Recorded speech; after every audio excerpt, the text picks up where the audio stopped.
नमस्कार, कसे आहेत सगळे? बरे आहात ना? तुमच्या इच्छा, आकांक्षा, मनोकामना गणपती बाप्पा पूर्ण करू देत आणि तुमचा हा दिवस खूप छान जाऊ दे. तर आज आपण बघणार आहोत माहीत नसलेल्या देवींची माहिती. आणि आज आपण अशाच एका देवीची माहिती बघणार आहोत आणि त्या देवीचं नाव आहे बदामी बनशंकरी. माहीत नसलेल्या देवींची माहिती म्हणजे ही महाराष्ट्रातली नाही आहे, पण कर्नाटकातली आहे. बऱ्याच जणांना माहिती आहे, पण तरीसुद्धा आज आपण तिची माहिती ऐकणार आहोत. तर पौष महिन्यातील शुद्ध अष्टमीला शाकंभरी देवीचं नवरात्र सुरू होतं. पौषातील शुद्ध अष्टमी पूर्णपणाने शुद्ध असणारी शाकंभरी देवीची स्थापना केली जाते. या देवीचे दुसरे नाव म्हणजे बनशंकरी.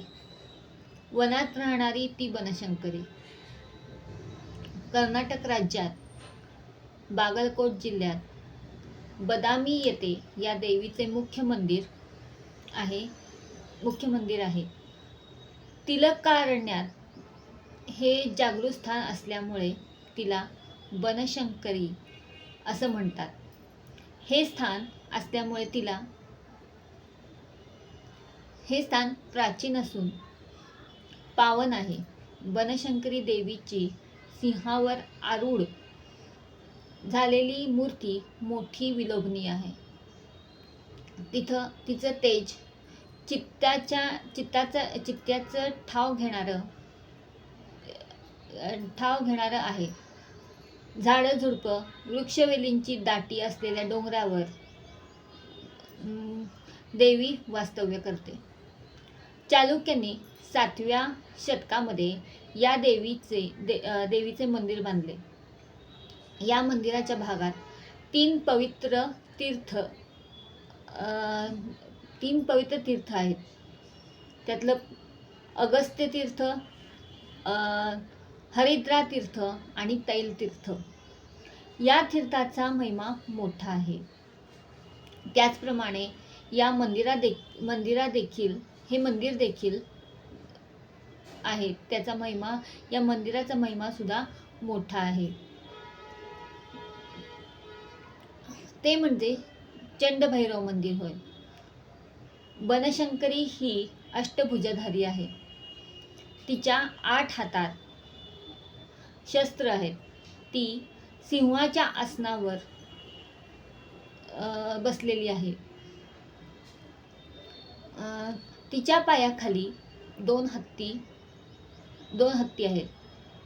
सिंहाचं वाहन असणारी देवी दुष्टदानवांच्या संहारासाठी शस्त्राचा वापर करते. शाकंभरी देवीच्या उपासनेने पूजनेने भक्त निर्भय होतात. अधर्माचा नाश व धर्माचं रक्षण करणाऱ्या देवीचं पौष महिन्यातील नवरात्र म्हणजे पूजनाचा पर्वकाळ.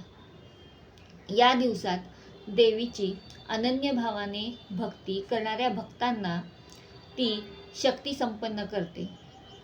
कलियुगात ठामपणे जगण्यास बळ देते. जेव्हा राक्षसांच्या दुष्टपणाने उच्चांक काढला, सर्वत्र दुष्काळ पडला, पृथ्वीवरील समस्त जीवांना तग धरणं अशक्य झालं, तेव्हा भक्तांनी तिची भक्ती केली. देवी प्रसन्न झाली. तिने पृथ्वीवर पावसाचा वर्षाव केला.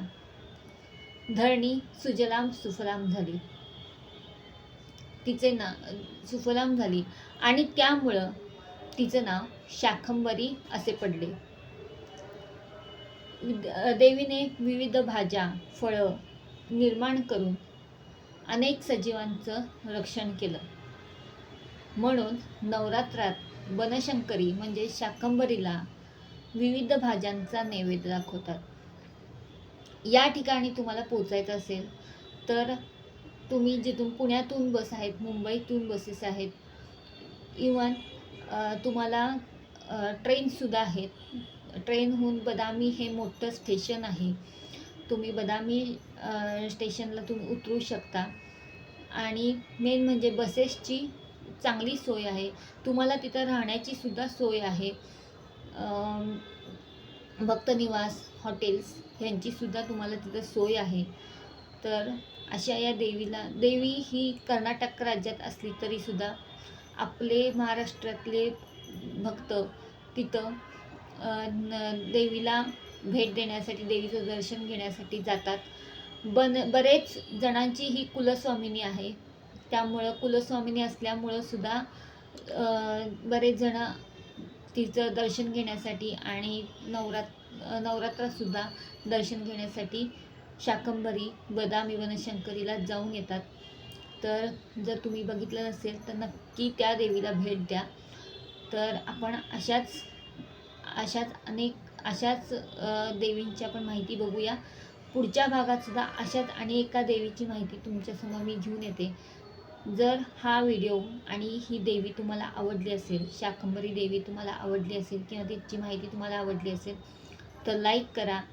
आणि जर अशाच तुम्हाला माहिती ऐकायची असतील तर देवीची माहिती किंवा देवीबद्दल माहिती ऐकायची असतील तर माझ्या चॅनलला सबस्क्राईब करा.